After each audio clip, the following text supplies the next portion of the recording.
Hi, this is Sarah Azevedo, and I'm going to do a tutorial for the game scoring feature on the 6/8 app. So what you're going to want to do is open up the 6/8 Sports app on your phone, and after you're logged in, you're going to click on Game Scoring, which is in the upper right-hand corner.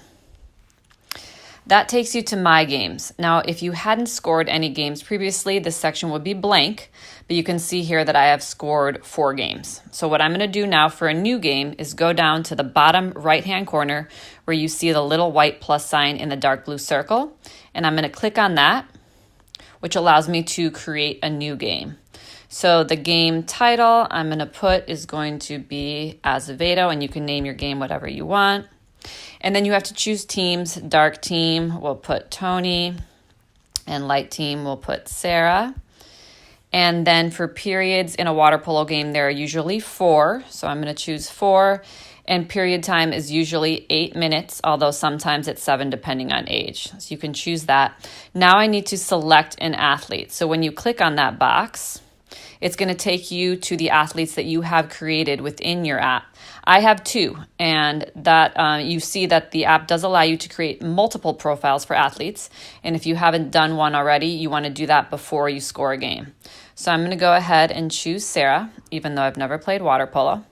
And then that will allow me to press Next in the upper right-hand corner, next to New Game, in order to finalize creating this new game.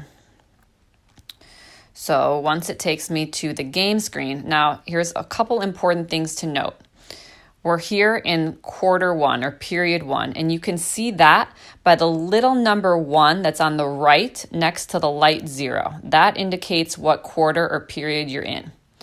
Then if you see in the upper left-hand corner, there's a green button, which you'll need to press to begin scoring once the game begins.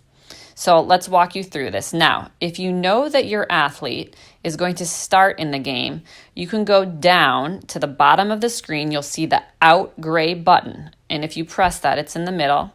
All of a sudden, it turns light blue and it says in. That indicates that your athlete is in the game, that they're going to start, and then all the other buttons become available to press. So let's say they're not starting though. So I'm going to click out, but the game begins. So I go to the upper left-hand corner and press on the green button.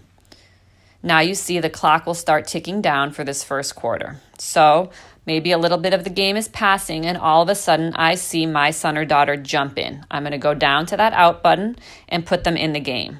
And you can see here now that I can use all the other buttons to keep track of what's going on. So maybe they take a shot.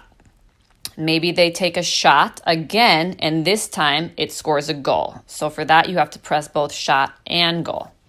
Maybe a little bit later. Oh, and one more thing to note is when somebody scores a goal, you are in charge of adding that goal to the score. So let's say that goal was made by my son on the dark team.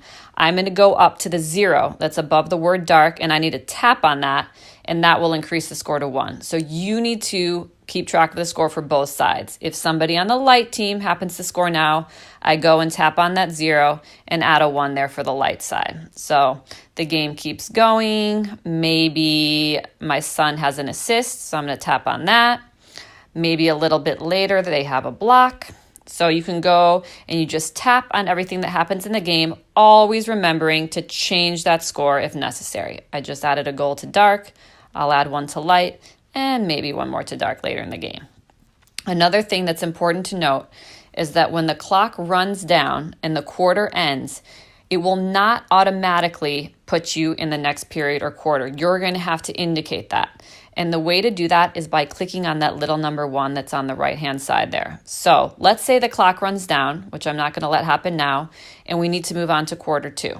I'm going to press on that little 1, and you'll see it changes to quarter 2, and now the clock is back at 8 minutes. My athlete is still in. If I need, I can take them out by pressing that button at the bottom.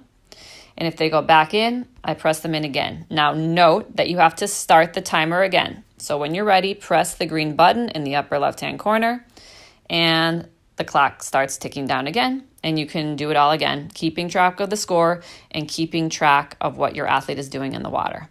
Now, when all 4 quarters are finished and you're ready and you're done with the game, you go to the very upper right-hand corner where it says finish underlined, and you tap on that.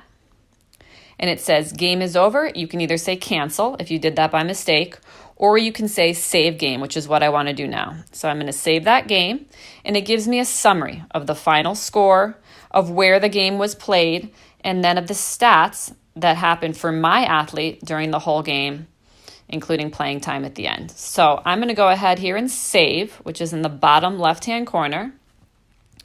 And that's going to allow me to keep this game on record. And now another cool thing is that if you go to your athlete profiles in the upper left-hand corner here and tap on that, if I go back to my profile, Sarah Azevedo, I can then scroll down. I see my general information, and then I see my game stats. And this is overall game stats. So this will be an average for all the games that I have scored and saved here within my athlete profile. So it gives you a really nice overall understanding of how you're doing in each category. And also we have a couple extra analytics below, like your shooting percentage, which for me is really good. And also your minutes played, which is really low because I haven't been scoring complete games. So that's kind of fun to take a look at and play around with and really see how you're doing overall. So I hope you enjoyed this demo. And as always, let me know if you have any more questions. Bye.